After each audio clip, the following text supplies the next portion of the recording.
ini saya akan menjelaskan apa itu pemberian skor. Pemberian skor adalah proses memberikan angka atau nilai terhadap hasil pekerjaan atau jawaban tes untuk menentukan tingkat kemampuan, sikap belajar, dan hasil belajar siswa. Pemberian skor merupakan langkah awal dalam proses pengolahan hasil tes. Kemudian, tujuan dari pemberian skor dalam pembelajaran adalah untuk mengukur kemampuan, sikap belajar, dan hasil belajar siswa dalam kurun waktu tertentu. Skor juga dapat membantu guru dalam mengetahui kemampuan siswa dan peserta didik sendiri dapat mengetahui hasil belajarnya. Selanjutnya, saya akan menjelaskan apa itu skor tes. Skor tes adalah informasi yang menunjukkan kinerja peserta tes, biasanya ini berupa angka. Skor tes merupakan ringkasan bukti dari respon peserta tes terhadap butir-butir tes yang sedang diukur. Kemudian, teknik pemberian skor tes disesuaikan dengan jenis soal yang digunakan, yaitu tes objektif atau tes uraian. Untuk soal objektif, biasanya skor yang diberikan adalah 1 untuk setiap jawaban yang benar dan 0 untuk setiap jawaban yang salah. Baik, kita masuk pada materi selanjutnya, yaitu skor item. Skor item merujuk pada nilai atau poin yang diberikan untuk setiap pertanyaan atau item dalam suatu tes. Item tersebut biasanya dirancang untuk mengukur kemampuan atau pengetahuan tertentu dari peserta tes. Skor ini dapat mencerminkan sejauh mana peserta memahami materi yang diuji. Beberapa poin penting tentang skor item. Yang pertama, penilaian individual. Setiap item dinilai secara terpisah dan skor yang diperoleh dari masing-masing item akan dijumlahkan untuk mendapatkan total skor peserta. Yang kedua, tipe item. Item bisa berupa pilihan ganda, isian singkat, atau esai, dan masing-masing tipe mungkin memiliki cara penilaian yang berbeda. Yang ketiga, bobot skor. Tidak semua item memiliki bobot yang sama. Beberapa item bisa lebih sulit dan diberi bobot lebih tinggi dalam penilaian. Yang keempat, analisis hasil. Skor item juga dapat digunakan untuk menganalisis kesulitan dan diskriminasi item, yaitu seberapa baik item tersebut dapat membedakan antara peserta yang memiliki kemampuan tinggi dan rendah. Yang kelima, umpan balik. Skor item memberikan umpan balik kepada peserta tentang area mana yang perlu ditingkatkan. Selanjutnya ada formula koreksi. Formula koreksi merujuk pada metode yang digunakan untuk menyesuaikan atau memperbaiki skor yang diperoleh peserta tes. Tujuannya adalah untuk memberikan penilaian yang lebih akurat terhadap kemampuan atau pengetahuan peserta dengan mempertimbangkan faktor-faktor tertentu seperti kesulitan soal atau kemungkinan tebakan. Skor standar adalah skor mentah yang telah diubah menjadi bentuk lain berdasarkan penyimpangannya dari harga dan dinyatakan dalam satuan deviasi standar. Skor standar dinyatakan dalam set skor dengan distribusi skor baru yang memiliki sama dengan 0 dan deviasi standar sama dengan 1. Apa kegunaan dari set skor ini? Dalam scoring, penggunaan set skor ini berguna bila jumlah item antara satu aspek dengan aspek lain tidak sama. Padahal secara teoritis, aspek tersebut memiliki bobot yang sama besar. Set skor juga berperan jika kita hendak membandingkan prestasi dua kelompok yang diberikan tes dengan jumlah item yang berbeda. Semisal si A mampu mengerjakan 8 soal dari 10 soal yang diberikan, sedangkan si B mampu mengerjakan 8 soal dari 20 soal yang diberikan. Meskipun skor mentah keduanya sama-sama 8, tapi karena jumlah item tersebut berbeda, maka perbandingan dengan skor mentah saja tidak dapat dilakukan. Oleh karena itu, diperlukan transformasi ke bentuk set skor. Dalam pemberian skor tes kognitif, ada beberapa metode yang sering digunakan untuk mengubah skor mentah menjadi nilai standar. Berikut adalah beberapa metode umum.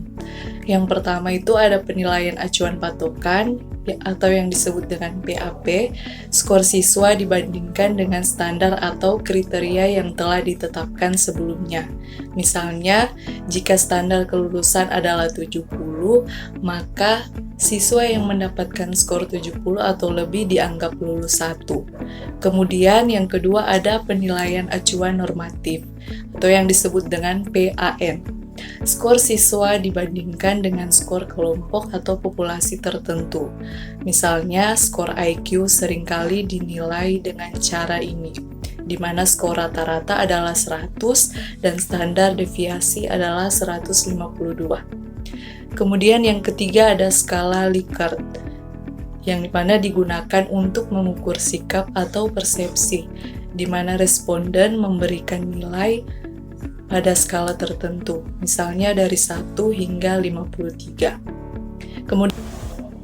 Kemudian yang terakhir ada Mini Mental State Examination, atau yang disebut dengan MMISE, yaitu tes ini digunakan untuk menilai fungsi kognitif dan sering digunakan dalam konteks medis.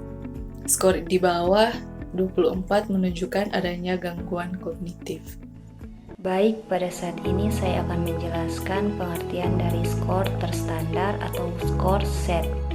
Skor terstandar adalah skor yang berasal dari skor mentah yang diubah menjadi skor lain berdasarkan penyimpangannya dari harga min kelompok yang dinyatakan dalam satuan deviasi standar.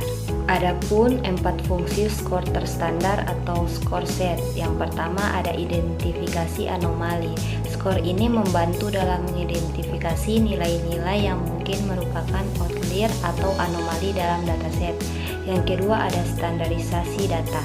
Skor ini digunakan untuk menstandarisasi data sehingga berbagai dataset dengan skala dan unik yang berbeda dapat dibandingkan secara langsung. Yang ketiga ada normalisasi. Dalam beberapa teknik statistika, data perlu dinormalisasi. Dan yang terakhir ada analisis distribusi. Skor ini memungkinkan kita untuk memahami distribusi dalam hal konteks distribusi normal. Skor komposit merupakan gabungan dari sejumlah skor. Bentuk gabungan skor yang pertama linear, yang kedua non-linear. Penggabungan skor komponen dapat juga dilakukan secara yang pertama tanpa bobot atau semua bobot sama dengan 1. Yang kedua, dengan bobot. Pada umumnya penggabungan skor komponen dilakukan secara linear, tanpa atau dengan pembobotan. Bentuk bobot. Bobot dapat berbentuk yang pertama, bobot nominal, yaitu bobot yang diberikan pada masing-masing skor komponen dalam skor komposit secara linear. WN adalah bobot nominal untuk masing-masing skor. Yang kedua, bobot efektif, yaitu bobot yang diberikan pada masing-masing skor komponen dalam skor komposit dengan mempertimbangkan variasi masing-masing skor komponen. Beberapa ciri skor. Skor komponen memiliki beberapa ciri. Yang pertama, skala. Yang kedua, bobot. Yang ketiga, peringkat. Yang keempat, variansi. Skor komposit memiliki beberapa ciri. Yang pertama, skala.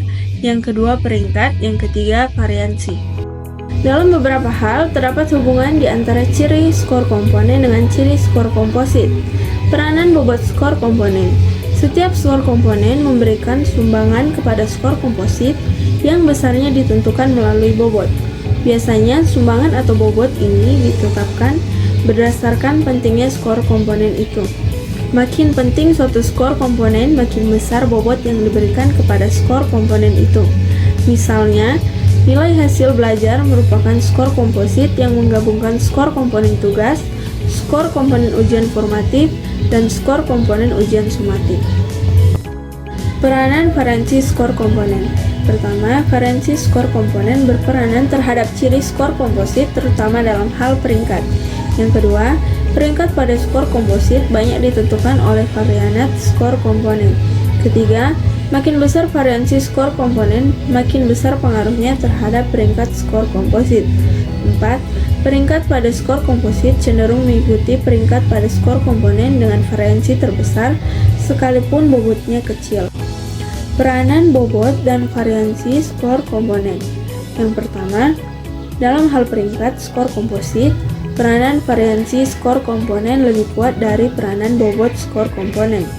Yang kedua, peranan bobot skor komponen dapat diperkuat dengan menetralkan peranan variansi skor komponen. Ketiga, penetralan variansi skor komponen dapat dilakukan melalui nilai baku skor komponen atau tara nilai baku skor komponen. Skor komposit berbobot efektif. Yang pertama, indeks kontribusi dan skor komposit. Setiap skor komponen memberikan kontribusi kepada skor komposit. Besar kontribusi selain berupa bobot, juga berupa variansi dan kovariansi di antara skor komponen. 2. Skor komposit nilai baku. Yang ketiga, skor komposit nilai baku bobot. Kesimpulan, skor gabungan menyebabkan seolah-olah ujian menjadi panjang sehingga dengan interkorelasi yang memadai, koefisien reliabilitas cenderung meningkat. Namun peningkatan ini dipengaruhi oleh kesetaraan di antara hasil ujian yang berkenaan dan interkorelasi di antara butir. Kalau ujian informatif dan ujian sumatif memiliki kesetaraan yang tinggi, maka skor komposit hasil belajar akan dicapai dengan koefisien reliabilitas yang lebih tinggi daripada koefisien reliabilitas setiap ujian.